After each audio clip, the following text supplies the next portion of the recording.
বন্ধুরা, তোমরা আশা করি সকলে সুস্থ আছো, ভালো আছো। আজ দেখো পটলের একটা রেসিপি নিয়ে তোমাদের সামনে চলে এসেছি। দুধ পটলের রেসিপিটি আমি আজকে তোমাদের সঙ্গে শেয়ার করছি। তোমরা অনেকেই তো অনেক রকমভাবে খেয়েছো পটল। দুধ পটল একবার এভাবে রান্না করে খেয়ে দেখো, আশা করি তোমাদের ভালো লাগবে।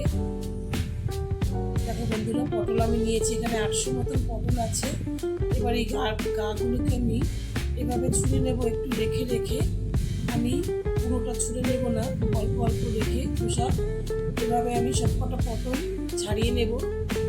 বন্ধুরা, তোমাদের যদি ভালো লাগে তাহলে কিন্তু লাইক কমেন্ট করো। দেখো পটল আমি এরকমভাবে ছাড়িয়ে নিয়ে মাথাটাও কেটে নেব।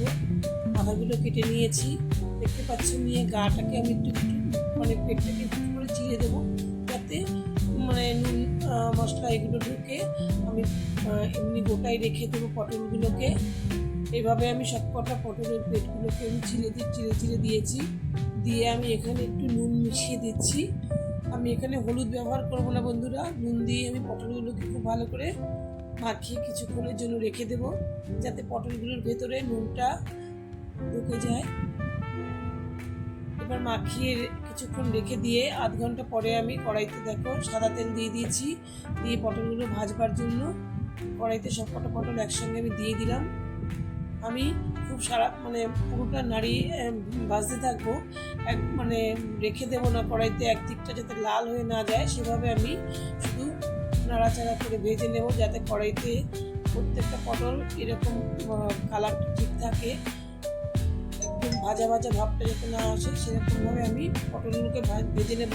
এদিকে দেখো একটা মিক্সিতে ছোটো এক বাটি বাদাম আর একটু দুধ দিয়ে এটা একটা পেস্ট বানিয়ে নেব। দুধ বাদাম দিয়ে একটা পেস্ট বানিয়ে নিচ্ছি, নিয়ে আমি রেখে দিচ্ছি পাশে। ততক্ষণে পটলগুলো দেখো আমার ভাজা হয়ে গেছে, মোটামুটি ভাজা ভালোই হয়ে গেছে। দেখো পটলের পেটগুলো কিন্তু নরম হয়ে গেছে, মানে আমার পটলটা খুব ভালো করে ভাজা হয়ে গেছে ভেতর পর্যন্ত। এভাবে আমি ভেজে পটলগুলোকে তুলে রাখছি বন্ধুরা। তারপরে আমি এখানে তেলটা একটু তুলে রাখলাম, অনেকটা তেল ছিল। সেই তেলটা তুলে রেখে আমি একটুখানি গোটা গরম মশলা, শুকনো লঙ্কা ফোড়ন দিলাম। গোটা গরম মশলা বলতে একটু দারচিনি আর একটু এলাচ আমি দিয়েছি, তার সঙ্গে একটা শুকনো লঙ্কা ফোড়ন দিয়ে একটু ভাজা ভাজা করে যখন সুগন্ধটা বেরোবে তখন একটু আমি সাদা জিরে দিয়ে দেবো। সাদা গোটা জিরে দিয়ে একটু নাড়াচাড়া করে নেবো। গোটা জিরের গন্ধটা খুব সুন্দর লাগে বন্ধুরা, তোমরা সবাই জানো। জিরে ফোড়নটা একটু যখন লালচে মতন হয়ে আসবে সেই সময় আমি দিয়ে দেবো দুটো পেঁয়াজ বাটা।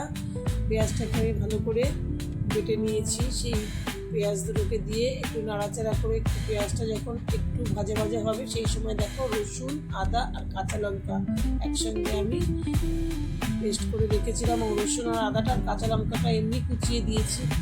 আমি যেহেতু লঙ্কাটা একটু কম ব্যবহার করছি তাই লঙ্কাটা আমি একটু কম দিলাম। তোমরা এখানে লাল লঙ্কার গুঁড়ো দিতে পারো। তার সঙ্গে দিলাম একটু নুন আর সাদা জিরে গুঁড়ো। আমি এখানে ধনের গুঁড়োটা ব্যবহার করিনি, তোমরা ধনের গুঁড়ো দিতে পারো, আর তার সঙ্গে লাল লঙ্কার গুঁড়োটাও তোমরা দিতে পারো। তারপরে এই মশলাটাকে একটু ভালো করে কষিয়ে দেখো তেল ছাড়তে শুরু করেছে, সেই সময় আমি একটা টমেটো পেস্ট করে দিয়ে দিলাম এর মধ্যে। টমেটোটা দিলে কালারটাও একটু ভালো আসবে আর টেস্টটাও ভালো হবে। দেখো তেল ছাড়ছে, এই অবস্থায় আমি সামান্য একটু চিনি দিয়ে দিলাম। মিষ্টিটা তো একটু দিতেই হয় একটা রান্নাতে, আমি ব্যবহার করি একটু মিষ্টিটা। তার সঙ্গে এবার দিলাম ওই দুধ বাদাম বেটে রেখেছিলাম যে, সেই বাদাম বাটাটা আমি এর মধ্যে দিয়ে দেবো বন্ধুরা। একবার এভাবে তোমরা খেয়ে দেখো, আশা করি তোমরা এভাবে খেলে পরে এভাবেই তোমরা বানাবে, এতটাই টেস্ট হয় এই দুধ পটল রেসিপিটি। এবার এই বাদামটা খুব ভালো করে আমি কষিয়ে দেখো পটলগুলোকে দিয়ে দিলাম।